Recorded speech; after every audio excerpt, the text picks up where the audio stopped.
Glo scratch cards have been rendered invalid, with customers and staff left stranded pending layoffs. According to spokesperson of Glo staff, Prince Boateng, customers in Ghana are now unable to load airtime from Glo recharge cards because the cards have been rendered invalid without prior notice to customers. Glo customers are forced to recharge with AirtelTigo scratch cards only. Metro News' sources have confirmed that the National Labour Commission has since been petitioned on the issue of the pending redundancy for resolution.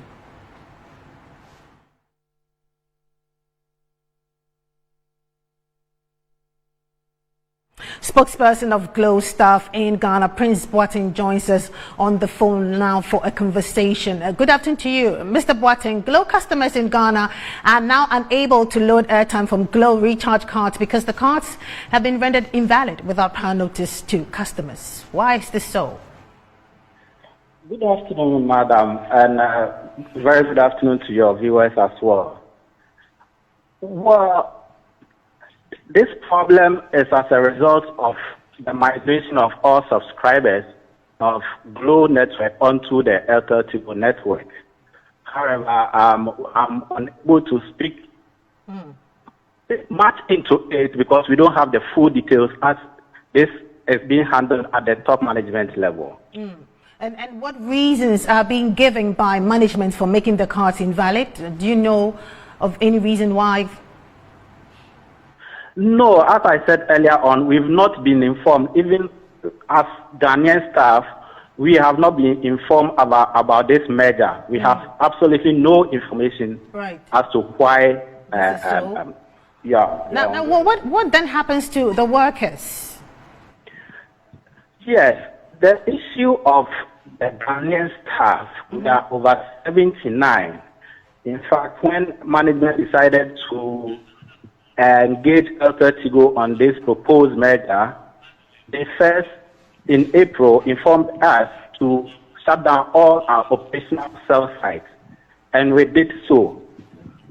Then, sometime in July, the GCOO came from Lagos and in a meeting informed staff that Glo was shutting down its operations in Ghana, and that he gave 3 options available to the workers.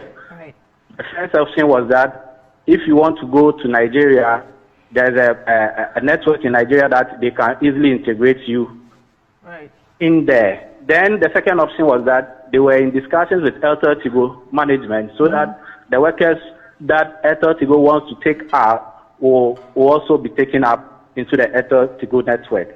The third option was that there are laid down procedures for redundancy actions in our situation, and that they were going to follow the labor law to engage staff that will be affected so that the requisite redundancy package will be given out to staff. However, we had to petition the National Labour Commission because Glo management had kept us in the dark. This whole transaction has been covered in secrecy, leaving us the staff with nothing at all than to petition the National Labour Commission. And so they were invited. Come again, please.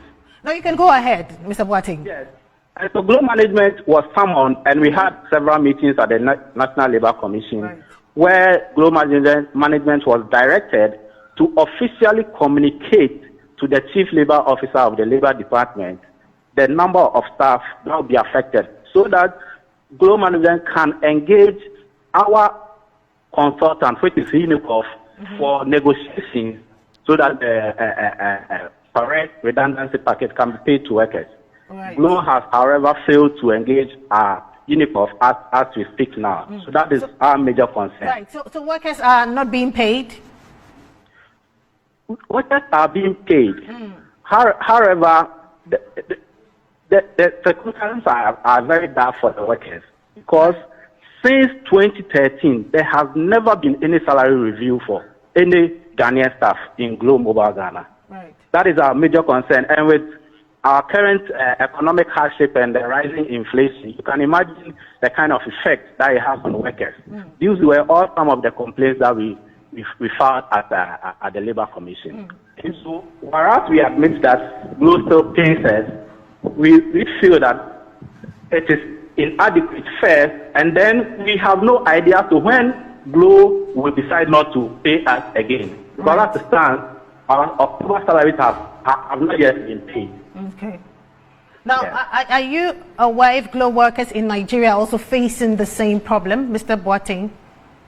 No, because Glo Mobile Ghana had Nigerian staff, Nigerians who were working here, Indians who were also working here, and then Ivorians. However, they have taken all Ivorians, Nigerians, and Indian staff to Nigeria and reintegrated them into the Nigerian network, leaving as the Ghana staff here with no information as to what is up for in terms of our redundancy package. So that is our major concern as we speak. What do you intend to do now, Mr. Boateng? Well, we still have confidence in our consultants, Unicov, to follow due process. We still have our petition pending at the National Labour Commission. And we believe that if Glo management is minded and they decide to follow the laws, they should just engage our consultants so that the necessary redundancy package can be negotiated and the staff will be paid so that there will be peace. That's all we are asking for. Spokesperson of Glo staff in Ghana, Prince Boateng, thank you very much for your time. We're trying to reach Executive Secretary of the National Labour Commission, Ofosu Asamoah, to join us and tell us more about this. So when we get him, we'll put him on the line to speak to us.